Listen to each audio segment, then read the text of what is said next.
ಅಬಕಾರಿ ಲೈಸೆನ್ಸ್ ನವೀಕರಣಕ್ಕೆ ಅನಗತ್ಯ ಕಿರುಕುಳ ಬೇಡ, ಸಿಎಂ ಸಿದ್ದರಾಮಯ್ಯ ಖಡಕ್ ಸೂಚನೆ.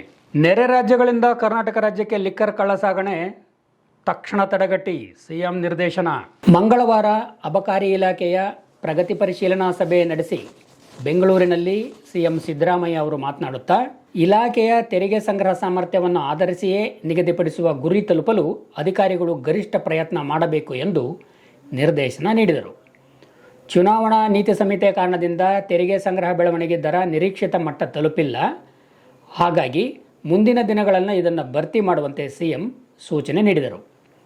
ಇಲಾಖೆಯಲ್ಲಿ ಕಾನ್ಸ್ಟೇಬಲ್, ಸಬ್ ಇನ್ಸ್ಪೆಕ್ಟರ್ಗಳ ನೇಮಕಾತಿ ಹಾಗೂ ವಾಹನಗಳ ಅಗತ್ಯತೆ ಕುರಿತಂತೆ ಸರ್ಕಾರಕ್ಕೆ ಪ್ರಸ್ತಾವನೆ ಸಲ್ಲಿಸುವಂತೆ ಮುಖ್ಯಮಂತ್ರಿಗಳು ಇದೇ ವೇಳೆ ಅಧಿಕಾರಿಗಳಿಗೆ ನಿರ್ದೇಶನ ನೀಡಿದರು. ಕರ ಸಮಾಧಾನ ಯೋಜನೆಯಡಿ 5,10,00,000 ವಸೂಲಾಗಿದ್ದು, ಈ ಯೋಜನೆಯನ್ನು ಇನ್ನಷ್ಟು ಕಾಲ ವಿಸ್ತರಿಸುವಂತೆ ಅಧಿಕಾರಿಗಳು ಇದೇ ವೇಳೆ ಮುಖ್ಯಮಂತ್ರಿಗಳನ್ನು ಕೋರಿದರು. ಅಬಕಾರಿ ಇಲಾಖೆಯ ವ್ಯವಹಾರಗಳನ್ನು ಸರಳಗೊಳಿಸುವ ನೂತನ ತಂತ್ರಾಂಶವನ್ನು ಮುಖ್ಯಮಂತ್ರಿ ಸಿದ್ದರಾಮಯ್ಯ ಅವರು ಲೋಕಾರ್ಪಣೆ ಮಾಡಿದರು.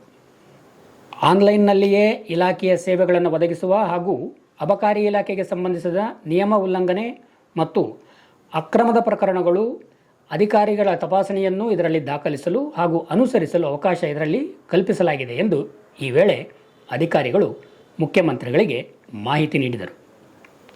ಅಬಕಾರಿ ಸಚಿವ ಆರ್.ಬಿ. ತಿಮ್ಮಾಪುರ, ಮುಖ್ಯಮಂತ್ರಿಗಳ ಆರ್ಥಿಕ ಸಲಹೆಗಾರ ಬಸವರಾಜ ರಾಯರೆಡ್ಡಿ, ರಾಜಕೀಯ ಕಾರ್ಯದರ್ಶಿಗಳಾದ ಗೋವಿಂದರಾಜು ಹಾಗೂ ನಸೀರ್ ಅಹಮದ್, ಆರ್ಥಿಕ ಇಲಾಖೆ ಅಪರ ಮುಖ್ಯ ಕಾರ್ಯದರ್ಶಿ ಎಲ್.ಕೆ. ಅತೀಕ್, ಆರ್ಥಿಕ ಇಲಾಖೆ ಕಾರ್ಯದರ್ಶಿ ಪಿ.ಸಿ. ಜಾಫರ್, ಅಬಕಾರಿ ಇಲಾಖೆಯ ಆಯುಕ್ತ ಡಾಕ್ಟರ್ ರವಿಶಂಕರ್ ಉಪಸ್ಥಿತರಿದ್ದರು.